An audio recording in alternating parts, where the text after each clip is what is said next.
nombre del Padre, y del Hijo, y del Espíritu Santo. Amén.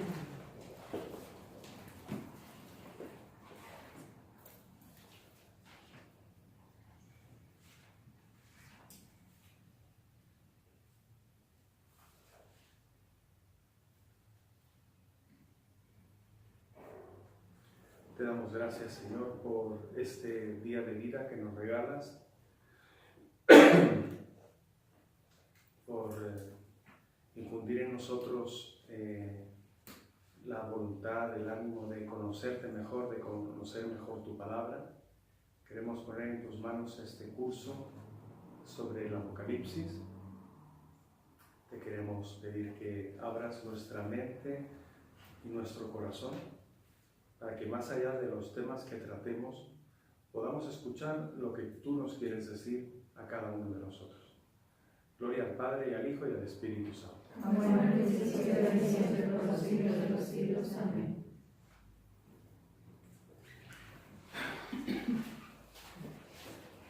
Vamos a iniciar. Hoy va a ser una clase probablemente un poquito más corta, que es un poco para decir qué es lo que vamos a tratar en este curso, ¿no? Así uno ya desde el inicio ya tiene una visión clara de dónde queremos llegar, ¿sí? O si no le gusta, pues dice, mira, qué bueno que me explicaste lo que era para no venir, ¿no? Pero, bueno, lo primero de todo es, ¿cómo se llama este curso? Este curso se llama Introducción a la Interpretación del Apocalipsis. Introducción a la Interpretación del Apocalipsis, ¿sí? Por tanto, ¿cuál es el objetivo de este curso? Sería darnos las herramientas necesarias para que luego yo pueda acercarme al libro del Apocalipsis y no morirme de miedo, ¿sí? No asustarme o pensar que está acabando el mundo, ¿no? Y poder escuchar en ese libro qué es lo que Dios me quiere decir, ¿ok? Ese es el objetivo. Entonces, el plan de estudios del Apocalipsis sería un poco más extenso. Yo les haré dos propuestas, ¿no? La primera propuesta es hacer este curso y ya, ¿no? Es igual que ya tengo una introducción al Apocalipsis, ¿no? A la interpretación del Apocalipsis. Y otra posibilidad es, si ustedes quieren, eso ya es para hablarlo a final del semestre, en junio, ¿no? Si ustedes quieren, está la posibilidad de que hagamos un curso de lectura del Apocalipsis. Así que sería ir capítulo por capítulo y ya nos enfrentamos con las bestias del Apocalipsis, con los corderos, los sellos, los ancianos y todo lo que hay ahí, ¿no? Bueno, pero eso ya es otra historia, ¿no? Entonces, el objetivo más o menos queda claro, ¿no? Que tengamos unas herramientas, porque como es un libro como tan simbólico, el problema de cuando algo es muy simbólico es como las profecías de Nostradamus. ¿Han oído hablar de ellas? Sí. Profecías de Nostradamus. Una cosa, yo no sé qué fumó el señor Nostradamus, ¿no? O qué bebió. Entonces empezó a poner cosas así, todo muy simbólico, y una luz venía de lo alto y apareció un pájaro, luego una serpiente. Cuando una cosa es muy simbólica, es fácil que yo la interprete como yo quiera, ¿sí? Y acabe viendo en esos símbolos lo que yo quiero ver, ¿sí? Por eso es que lo que pasa con las profecías de Nostradamus, ¿no? Pasa con el Apocalipsis. Cuando no tenemos herramientas para interpretarlo, pues sacamos lo que queremos, ¿sí? Y curiosamente, siempre se suele sacar lo mismo. Realmente la humanidad, el hombre es el único animal que tropieza 2, 3, 4, 5 veces en la misma piedra, ¿no? Desde el siglo II después de Cristo, o sea, que estaba el libro del Apocalipsis estaba todavía recién salido del horno, ¿sí? Ya empezó a surgir una cosa que luego se llamaría el milenarismo, ¿sí? Y es una fórmula que se ha ido repitiendo con éxito más o menos cada 100 años, ¿no? Y todavía sigue teniendo éxito. Y eso, lo que voy a explicar ahora es fruto del no saber cómo leer el Apocalipsis, ¿no? Y siempre esas sectas que van surgiendo como cada 100 años, siempre dicen lo mismo. Hace 1900 años ahora, hace 300 años, hace 500 años, siempre dicen lo mismo, siempre. Y seguimos cayendo en lo mismo, ¿no? De hecho, había un señor que recuerdo que me dijo algo muy inteligente, aunque las palabras no eran muy delicadas, ¿no? Así que pido perdón por anticipado, por mi lenguaje un poco, perdonen, como dicen aquí, perdonen mi francés, ¿no? Decía, no hay negocio más rentable que explotar la estupidez humana. Entonces, el Apocalipsis es un libro que se da mucho a eso, ¿sí? Como es tan simbólico, eso que se ha ido repitiendo, ¿verdad? Cada 100 años es esto. Mira lo que pone el Apocalipsis. ¿Ves? Esto es lo que está ocurriendo ahora. Esto decían hace 1900 años. Eso es lo que está ocurriendo ahora, ¿verdad? Y ahí correrán sangres por los ríos llenos de sangre. ¿Verdad que estas son las guerras que tenemos ahora? Sí, sí, sí. Sacas 3 o 4 cosas, las interpretas como te parece y el Apocalipsis se está cumpliendo ya. Conclusión, el mundo se va a acabar, ya. ¿Sí? Bueno, pues mucha gente se lo creyó. Y entonces lo que decían los que estaban al frente de esas sectas, decían, mira, como el mundo se va a acabar, ¿para qué quieres todo el dinero que tienes y tus posesiones? Eso tiene lógica, ¿no? Si se va a acabar el mundo, ¿para qué quieres? Lo que no tenía tanta lógica era lo que decía luego. Como, ¿no los quieres para nada? Dámelos a mí. Entonces hubo gente que se enriqueció bastante con eso. Pero es que hace 1800 años igual, hace 1700 años igual. Y aquí en Guadalajara yo estoy oyendo, más o menos cada año o cada 2 años, surge algún iluminado, ¿sí? Diciendo que el mundo se va a acabar porque es que lo ponen en Apocalipsis, ¿verdad? Y a eso hay que estar muy atentos, porque incluso en el seno de nuestra Iglesia Católica, no voy a decir nombres, pero personas incluso muy conocidas aquí en Guadalajara, a veces tiran por ahí, ¿sí? Ya me ha tocado ver videos de gente, ¿sí? Hablando de que el mundo se va a acabar porque ahí lo pone en el Apocalipsis, ¿no? Y bueno, ya sabemos cuántas veces ha caducado la fecha del fin del mundo. Recuerdo una persona me vino hablando de unos grupos así medio ocultos que hay en Guadalajara, o había, no sé, ¿no? Espero que no esté ninguno de ustedes en esos grupos. No me acuerdo ni cómo se llamaban, ¿no? Se reunían y se preparaban para cuando se acabara el mundo. Decían, Dios mío, ¿no? Pero gente que había abandonado todo lo que tenía en Estados Unidos para venir a México y hacer como unos refugios antinucleares. Eso es del año pasado, ¿eh? ¿Sí? Y nada, estaban ahí. Y esa persona me decía, oye, ¿y qué pasará cuando vean que no se acaba el mundo? Le digo, mira, pues es una fórmula muy sencilla y se repite con éxito. ¿Sabes lo que dicen? El mundo no se va a acabar, por ahora, ¿sí? Entonces, cuando no se acaba el mundo, al día siguiente le dicen, oye, mira, no se acabó el mundo, te has equivocado. ¿Cómo he equivocado? No. Como nosotros hemos estado rezando, pues entonces Dios ha tenido misericordia de nosotros, somos 4 gatos, ¿sí? Por tanto, pero no te preocupes porque pronto tendremos otra fecha, ¿sí? De caducidad, ¿no? Bueno, entonces, el libro del Apocalipsis se da a este tipo de interpretaciones, ¿no? Que aparecen bestias, ¿sí? Y cataclismos así muy grandes, ¿no? Entonces, nosotros lo que queremos es aprender a leer el Apocalipsis. Así, en modo de introducción, ¿sí? Podríamos decir que el Apocalipsis es como una gran parábola, ¿sí? Los que estuvieron en el curso anterior se acuerdan de la interpretación de las parábolas.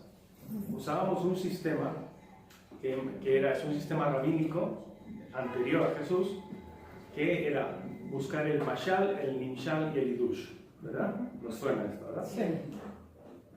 Entonces, descubríamos que la parábola es un lenguaje metafórico con símbolos y hay que buscar qué significan los elementos de la narración. Un pastor, una oveja, un lobo, ¿sí? ¿Qué significa? Jesús quería dar un significado No puedes interpretar lo que tú quieras. Es un solo significado para cada elemento narrativo, ¿no? El pastor, Jesús, cuando decía pastor, se refería a una cosa. Cuando decía Jesús, y había 99 ovejas y una se escapó, oveja significa una cosa, no 1000 cosas. ¿Sí? Entonces, el Nimshal es buscar ese significado de los elementos narrativos. Y luego lo aplicábamos a nuestra vida, que es el Irush, ¿no? Bueno, pues la clave para aprender a leer el Apocalipsis, ¿sí?, es poder descubrir qué significan esos símbolos que aparecen. ¿Sí? Y por qué se habla así en símbolos. ¿Por qué un libro tan raro? ¿No? Eso lo veremos más adelante, ¿no? Pero ahora quisiera darles como un índice de los temas que vamos a tratar, ¿ok? El primer tema grande es, le vamos a llamar, cómo acercarnos al Apocalipsis. ¿Cómo acercarnos al Apocalipsis? Eso ya nos va a marcar un poquito todo el recorrido del curso. Entonces, el primer punto de este tema. Nos vamos a acercar desde los ojos de Juan. ¿Sí? Vamos a intentar ver las cosas como las ve el autor del Apocalipsis. De hecho, el libro del Apocalipsis es un libro que narra unas visiones, las visiones de Juan, ¿no? Entonces, nosotros vamos a intentar ver el Apocalipsis desde los ojos de Juan. Juan, el autor luego hablaremos del tema del autor, ¿no? Otra cosa que vamos a ver es, dentro de cómo acercarnos al Apocalipsis, desde los ojos de Juan, el segundo punto es, ¿qué significa Apocalipsis? Si tú le preguntas a alguien, oye, ¿qué significa Apocalipsis? ¿No? Pues seguramente te hablarán de Apocalipsis significa desastres, el fin del mundo, maldiciones de la ira de Dios, y etc., ¿no? Entonces vamos a ver qué significa. Y vamos a descubrir, a lo mejor nos va a sorprender un poquito, ¿sí? Porque Apocalipsis no tiene ninguna connotación de destrucción, de cataclismos, ¿no? Bueno, es el segundo punto dentro de ese tema. El tercero es, para acercarnos al Apocalipsis, necesitamos lo que se llama una actitud contemplativa.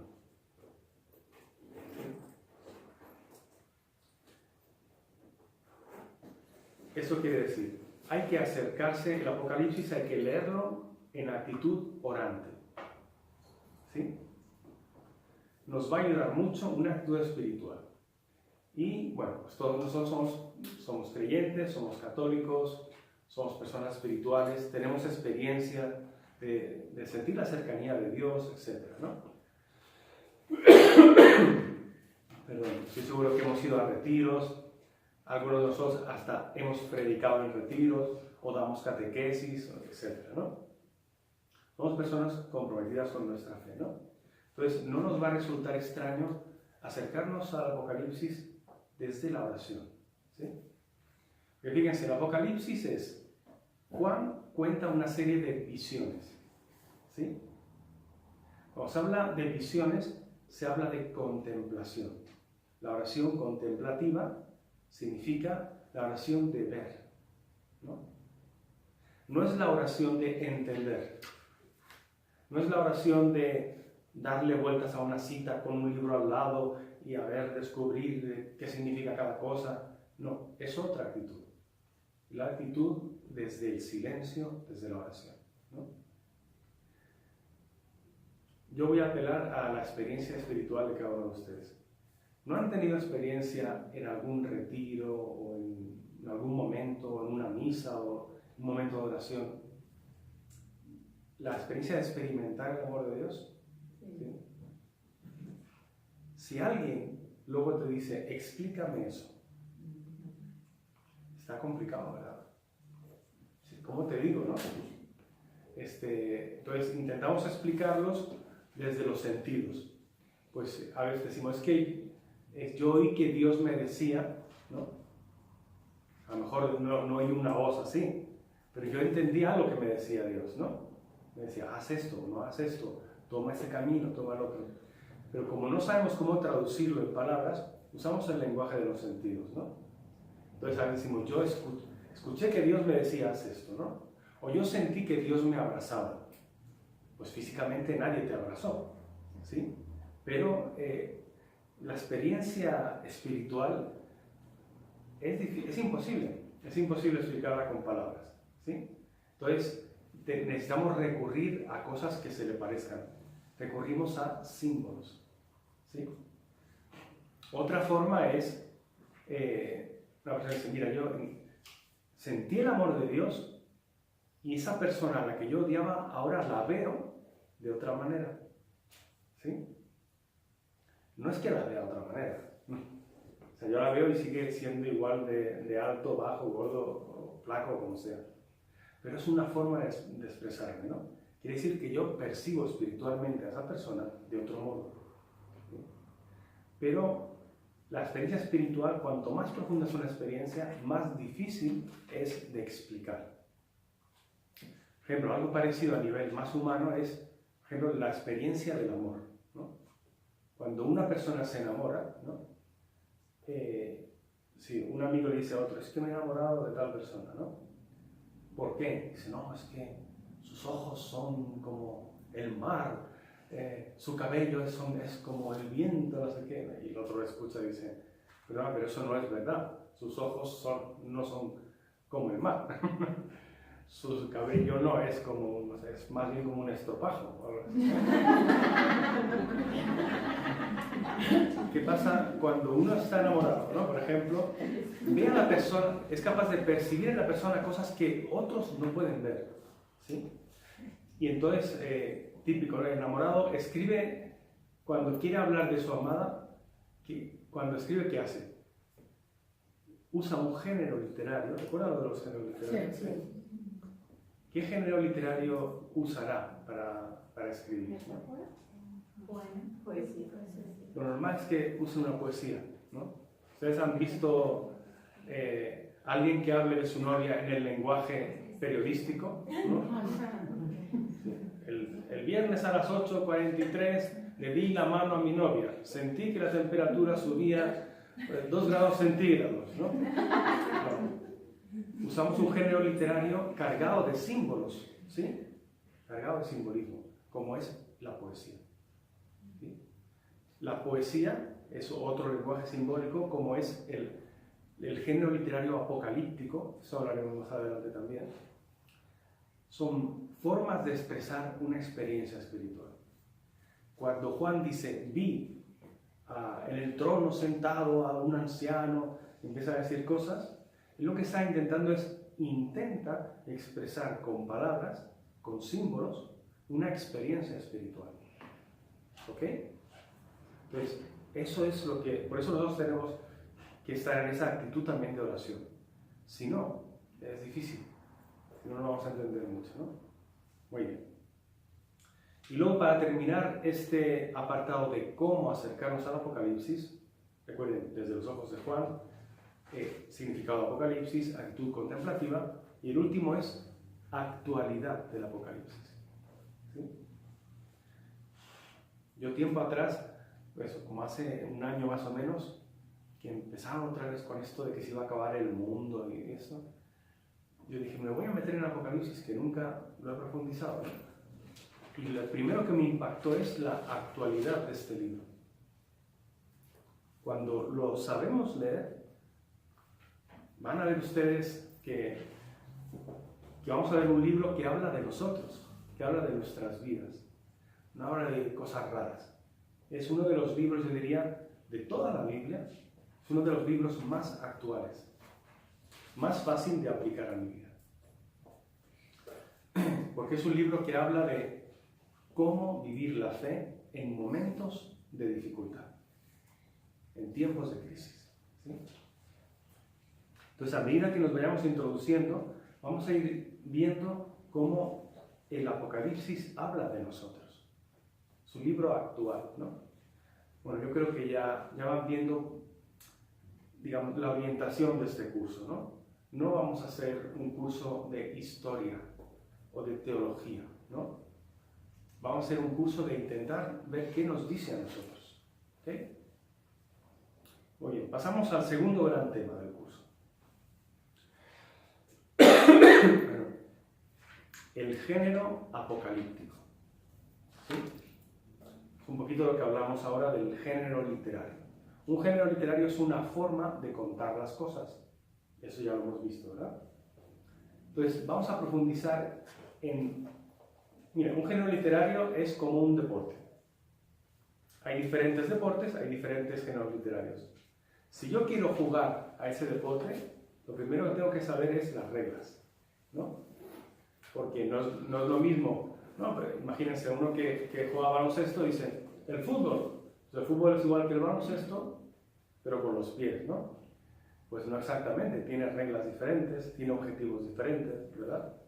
Entonces, si yo quiero jugar a otro deporte, tengo que conocer bien las reglas. Si yo quiero leer algo que está en un género literario apocalíptico, como es el libro del Apocalipsis, necesito conocer las reglas del juego. Necesito entender por qué se usan esas expresiones, ¿sí? Y qué significa. ¿Qué quiere decir apocalipsis? Esto lo veremos un poquito más adelante. Ahora que terminemos de ver un poco el temario, fíjate, el segundo punto del primer tema es el significado de Apocalipsis, ¿sí? Y ahí nos vamos a meter un poco. Yo creo que sí nos va a dar tiempo de verlo. Bueno, género literario apocalíptico, los puntos que trataremos serán 4. Primero es una forma de narrar. Vamos a ver qué es lo específico de esta forma de narrar, la forma apocalíptica, ¿no? Luego veremos que el libro del Apocalipsis no es una isla en medio de la historia de la literatura universal. Es un género literario que no empieza ahí. Hay otros libros apocalípticos antes. Entonces, el segundo punto que veremos es, dentro del género literario apocalíptico, es fuentes de la apocalíptica. ¿Por qué hubo alguien que se le ocurrió contar cosas de esta manera tan rara? ¿Sí? ¿De dónde viene eso?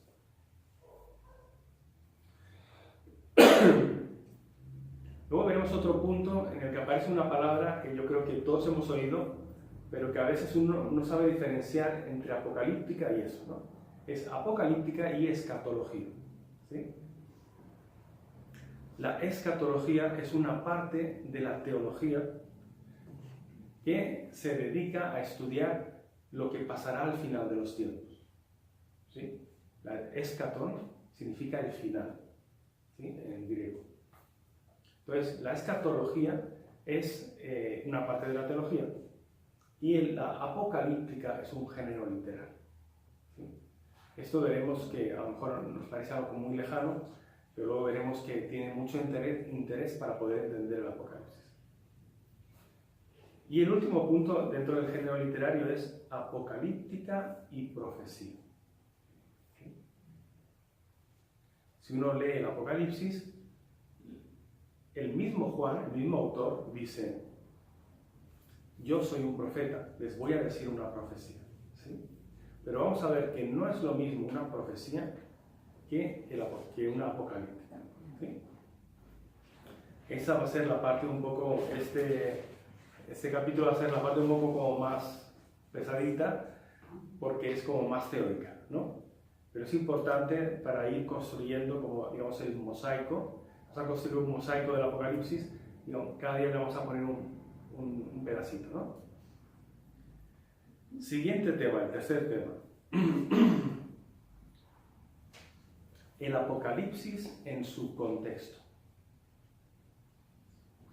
No podemos entender lo que dice el Apocalipsis si no tomamos Apocalipsis en su contexto.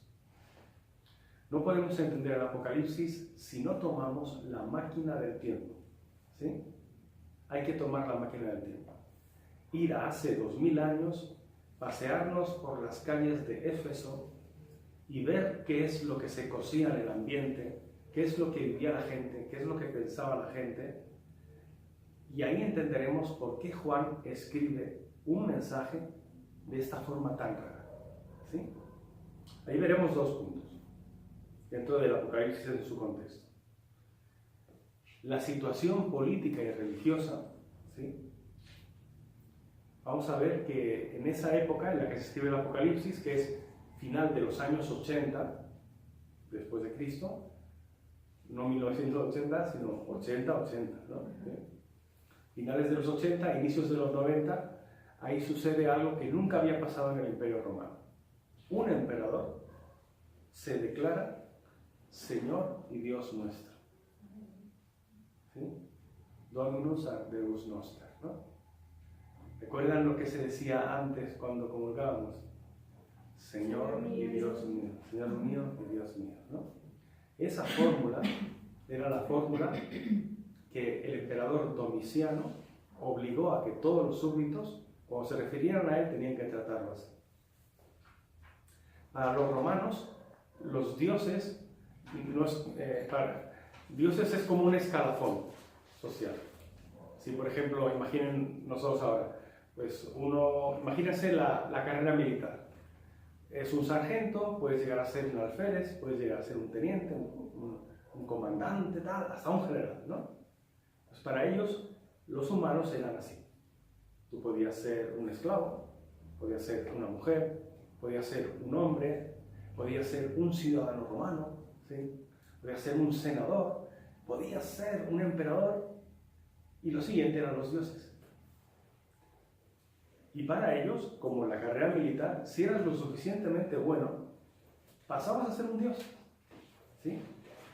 Entonces, desde antes del nacimiento de Cristo, ya había habido emperadores que después de muertos habían sido divinizados, ¿sí? Entonces, el Senado se reunía, el Senado romano, y declaramos que César Octavio Augusto, el sobrino de Julio César, primer emperador de Roma, lo declaramos que es Dios, y ahora se llamará el Divino Augusto. Desde ese momento, tú podías tener una estatua de Octavio Augusto y ofrecerle sacrificios y rezarle, ¿sí? Era Roma la que decidía quién era Dios y quién no. Entonces, si el emperador no era muy malo, después de muerto al final, como un título honorífico, lo divinizaban, ¿no? Entonces, si tú eras de una familia de esos, pues quedaba muy bien tener un familiar que era un dios, ¿no? Pero Domiciano, que era el emperador a finales de los 80 e inicios de los 90, hizo algo que nadie había hecho. Se declaró a él mismo Señor y Dios, ¿sí? Y se declaró así en vida, de manera que, imagínense el equivalente a las embajadas, ¿no?, que tenemos hoy, pues cada embajada en diferentes provincias del Imperio Romano tenía una estatua del emperador y pues tenían que adorarlo, ¿sí?, al Señor y al Dios, ¿no? Entonces eso fue un problemón para los cristianos, porque cuando le decían, a ver, cristiano, venga, ofrece un sacrificio a nuestro Dios, ¿no? Los cristianos decían, yo te digo como dicen los judíos, ¿no? Nosotros oramos por el emperador, pedimos al Señor por él, ofrecemos misas por él, pero no lo adoramos, ¿no? Entonces los judíos tenían un permiso especial que podían ser excluidos del culto al emperador, pero los cristianos no. Y empezó una masacre de cristianos brutal, ¿no? Brutal. Una de las más fuertes de la historia, ¿no? Porque no se podían salvar. Es que en aquellos tiempos era así, como nosotros bendecimos la comida ahora, espero que la bendigamos, ¿verdad? Ellos hacían un pequeño sacrificio a los dioses. Entonces, si tú eres cristiano y ibas a comer a casa de un romano, que es tu amigo de toda la vida, sus familias se conocen desde hace un montón de tiempo, son familia, ¿no? Vamos a comer. Y él empezaba quemando un poco de incienso a Zeus, a Júpiter. Y tú no participabas, ¿no? Entonces, esa persona consideraba una ofensa. Dice, si tú no participas, los dioses no me van a ayudar, no me van a ser propicios. Y si me pasa un problema, voy a tener una dificultad, va a ser por tu culpa. Yo pensé que tú eras mi amigo. Y los romanos decían a los cristianos, fíjense, oye, si yo respeto que tú creas en otros dioses, ¿por qué tú no respetas que yo crea también en otros dioses? ¿Sí? Y los cristianos pues les tocaba decir que no. Entonces fue una situación de persecución terrible. Bueno, pues veremos aquí cómo era esa situación política y también religiosa, ¿sí? Porque ese es el campo de cultivo de donde luego nacerá el Apocalipsis. Situación política y religiosa. Luego veremos también autor y destinatarios. ¿Quién es ese Juan? Que dice, yo, Juan, escribo esto, ¿no? ¿Quién es ese Juan? ¿Y a quién se dirige el libro del Apocalipsis? Eso es importantísimo. Lo de la autoría no es importante, pero para poder entender el Apocalipsis o cualquier libro de la Biblia, necesitamos saber a quién iba dirigido el libro. ¿Sí? Por ejemplo, en el Evangelio de San Mateo, sabemos a quién iba dirigido, a una comunidad en la que había cristianos que provenían del judaísmo, cristianos que provenían del paganismo, pensaban muy diferente, y había discípulos de Juan el Bautista. Entonces, Mateo tenía una comunidad muy polémica. Imagínense que como nosotros, todos estos judíos cristianos no se mezclan con los cristianos que provienen del paganismo. Los cristianos que provienen del judaísmo siguen con las leyes judías, no tocan a uno que no sea judío porque se vuelven impuros, ¿sí? Y luego al final hay 2 o 3, son como los rebeldes, que son los discípulos de Juan el Bautista, que no se acaban de creer muy bien eso de que Jesús es el Mesías. Entonces, ese es el panorama que tenía Mateo. Si yo no sé eso, hay un montón de citas de San Mateo que no las puedo entender. Entonces, vamos a ver en el Apocalipsis lo mismo. Vamos a ver qué tipo de gente era a la que se dirige este libro del Apocalipsis. La siguiente cosa que veremos, el siguiente gran tema, será estructura del Apocalipsis. Ni se imaginan cuántos libros durante 2000 años se han escrito sobre la estructura del Apocalipsis, ¿no? Porque es un libro que no solamente es raro lo que dice, sino que es raro cómo ordena lo que dice, cómo está ordenado, ¿no? De repente hay visiones, de repente hay gente entrando, procesiones de bestias entrando y saliendo, hay maldiciones, hay cartas que se envían. Todo parece como una cosa un poco desordenada, ¿no? Entonces, veremos primero diferentes formas de estructurar el Apocalipsis. Y el segundo punto es nos decidiremos por una forma, que es entender el libro del Apocalipsis. Estamos en la estructura del Apocalipsis, ¿eh? Entenderlo como las escenas de una obra de teatro griega. Ahí me sorprendió eso un poco, mucho, cuando lo leí. Escenas de una obra de teatro griega. Un autor, hace como unos 10 años, propuso esta forma de estructurar el Apocalipsis, ¿no?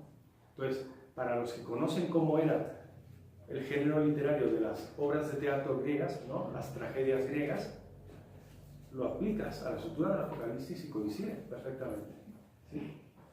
Es como si Juan, ¿no? El autor del Apocalipsis, probablemente era un hombre que conocía muy bien la literatura griega, ¿sí?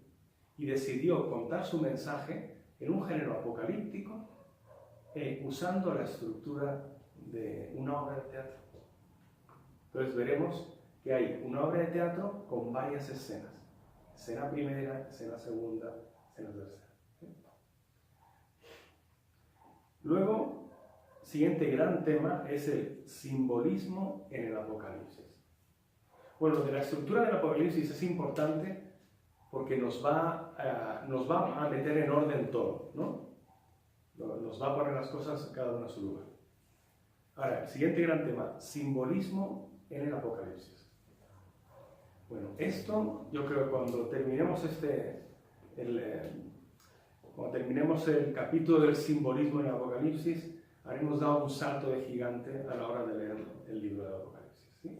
Ya casi lo podrás leer y bueno, verás una gran diferencia, ¿no? Recuerden lo que habíamos dicho, el Apocalipsis es como una parábola, ¿no? Entonces, para poder interpretar una parábola tengo que saber qué significa, quién es quién en la parábola. Si habla de un pastor que pierde una oveja, ¿qué significa el pastor? ¿Qué significa la oveja? Entonces veremos el simbolismo en el Apocalipsis, veremos primero qué significan los animales. Cuando sale un león, cuando sale un águila, o cuando sale un monstruito por ahí que mezcla cabeza de no sé qué con cola de no sé cuál, ¿qué significan los animales? ¿Sí? Luego veremos qué significan los colores. Hay una cita en Apocalipsis 22 que dice, y aquí llegan los que vienen de la gran tribulación. Sus túnicas son blancas porque fueron lavadas con la sangre del cordero.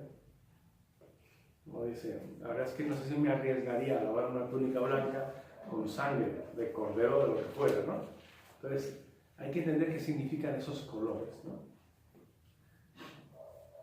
Otra cosa muy divertida de los símbolos, que es lo que ha dado más juego, lo que da más juego para estas teorías del fin del mundo, ¿no? Los números. Con la numerología, ¿no? En Apocalipsis aparecen varios números clave. 666, los 144.000 justos que se salvarán, ¿no? Hay una serie de números importantes, ¿no? Entonces luego hay gente que se dedicó, es una tradición cabalística judía, que se dedicó a sacar numeritos de todo, ¿no? Es que en hebreo, igual que en griego, no es como en español, que en español hay, si tú quieres poner un número, pues hay un signo, que es un palito así, significa 1, ¿no? Y una letra es diferente, ¿no? Si estoy con letras y hago una cosa redonda, si es letra es una O, pero si es un número es un 0, ¿no?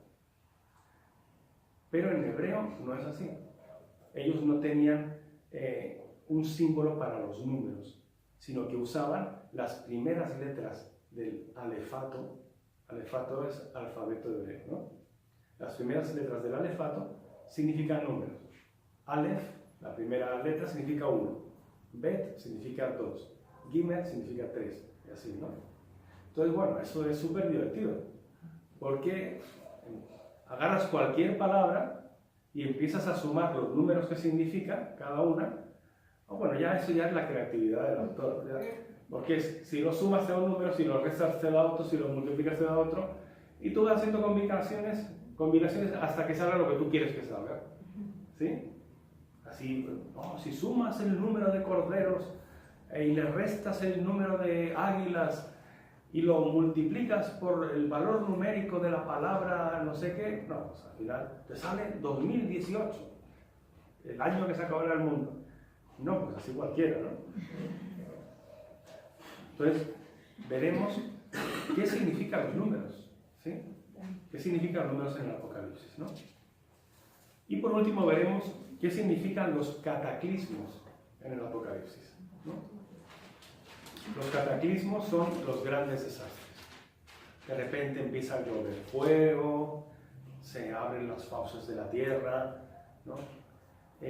Hay grandes batallas, ¿no? De repente aparecen 4 jinetes que arrasan el mundo, ¿no? ¿Qué significan esos cataclismos, ¿no? Tienen un significado que es para la comunidad en la que ellos vivían, ¿sí? Fíjense, nosotros cuando digo que tenemos que tomar la máquina del tiempo, ¿sí? Para caminar por las calles de Éfeso, que es donde era la comunidad joánica, aunque se dice siempre que muy cerquita de Éfeso hay una isla que se llama Patmos. Entonces se dice que en la isla de Patmos fue donde se escribió el Apocalipsis, ¿no? Pero la cosa es, nosotros tenemos que caminar por las calles de Patmos y de Éfeso, escuchar lo que la gente dice, ver las cosas como ellos las ven, pensar como ellos piensan, Porque ellos, cuando leían el Apocalipsis, lo entendían. ¿Sí? Entonces, por eso hay que meterse en esto. Por eso, todo un curso para introducirnos en la lectura del Apocalipsis. Y luego terminaremos con figuras teológicas del Apocalipsis.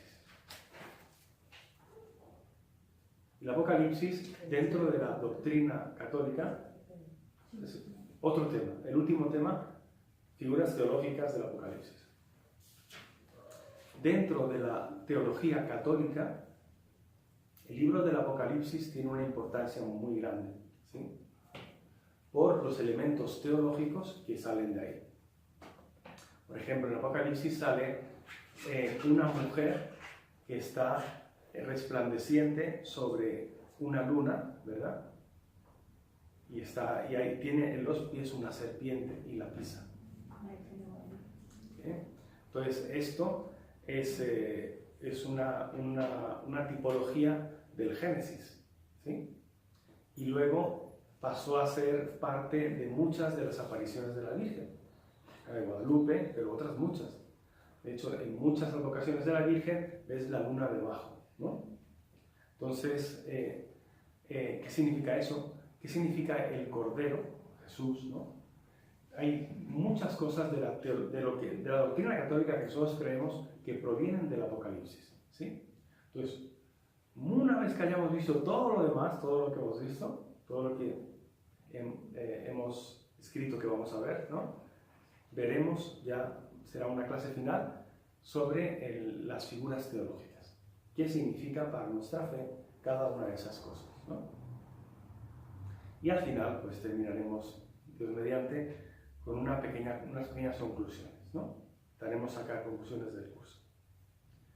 Bueno, pues esto es más o menos lo que les propongo que tratemos en este curso de introducción a la lectura del Apocalipsis o introducción a la interpretación del Apocalipsis, ¿no? Bueno, nos quedan 10 minutos.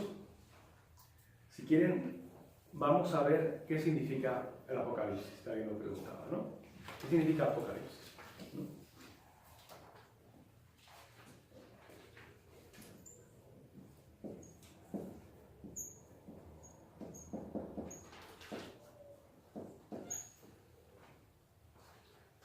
Apocalipsis es una palabra griega que se compone de dos pedazos, apo y calipsis, o calipto. Es un verbo que es el verbo apocalipto, ¿no? Es un verbo que no existe en el griego clásico. Esta palabra es un invento cristiano, ¿no? Los cristianos al inicio hablaban en griego, los primeros cristianos. Aunque era el Imperio Romano, la lengua que era más común era el griego, ¿sí? Porque era la lengua que todo el mundo hablaba. Entonces, los cristianos acaban generando una lengua griega que se llama el griego cristiano, ¿no? Entonces, apocalipto, ¿no? Apo significa sacar fuera. Sacar fuera. Y calipto significa esconder. De ahí viene, ¿recuerdan un árbol que se llama eucalipto? Sí. ¿Sí? Pues se llama así porque es un árbol de origen australiano. Cuando llegaron los primeros científicos a Australia, decían, ¿este árbol dónde tiene las flores? ¿No? Y entonces descubrieron que el sistema de las flores de eucalipto es que la flor está escondida dentro de una especie de campanita, ¿no? Entonces decían, oye, es que la flor está perfectamente escondida, ¿no? En griego, perfecto es eu. Eucaristía significa perfecta acción de gracias. Eucalipto, perfectamente escondido. ¿Sí? Entonces, apocalipto significa sacar fuera lo que está escondido.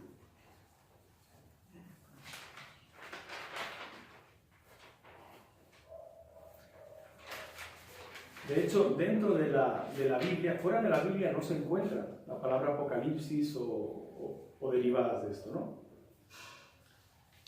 Dentro de la Biblia del Nuevo Testamento podemos encontrar diferentes sentidos de la palabra Apocalipsis, ¿sí? Una es revelación de una verdad fundamental, ¿no?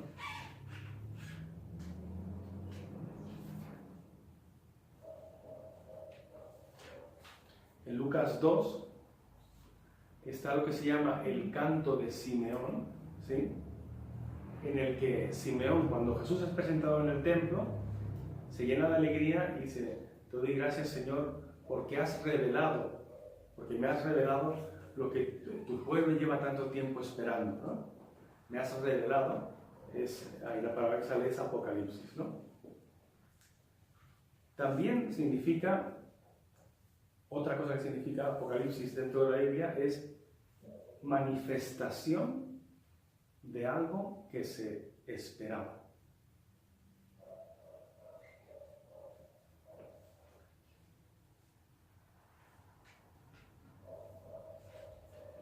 En Romanos 2.5, ahí dice Pablo: la creación entera está expectante, ¿no?, anhelando la manifestación de los hijos de Dios. Esa palabra manifestación es Apocalipsis, ¿sí? Y la tercera cosa que puede significar la palabra Apocalipsis dentro de la Biblia es experiencia contemplativa, experiencia de encuentro con Dios, experiencia de oración, ¿sí?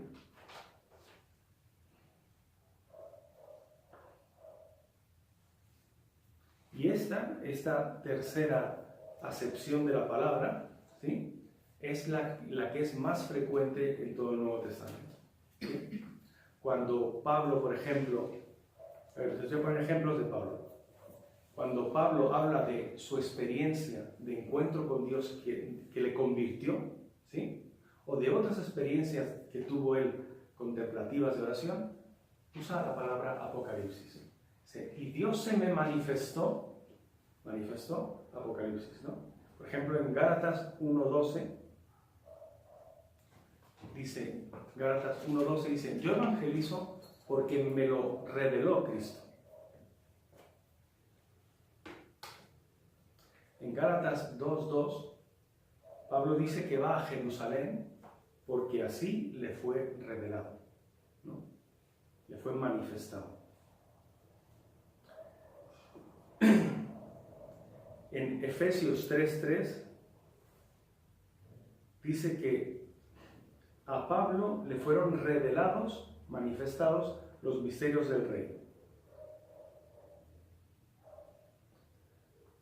Y en 2 Corintios 12.1 Pablo dice: no me vanaglorio de mis visiones y revelaciones. Cuando dice visiones y revelaciones, usa la palabra Apocalipsis, ¿sí? Entonces, con todas estas cosas,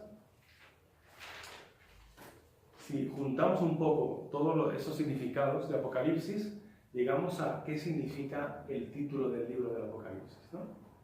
Significa manifestación, significa descubrimiento espiritual, ¿sí?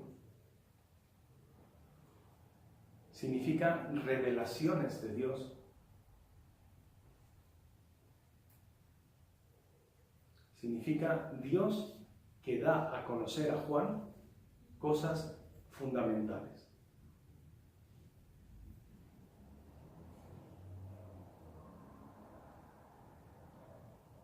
El inicio del libro es Apocalipsis de Juan.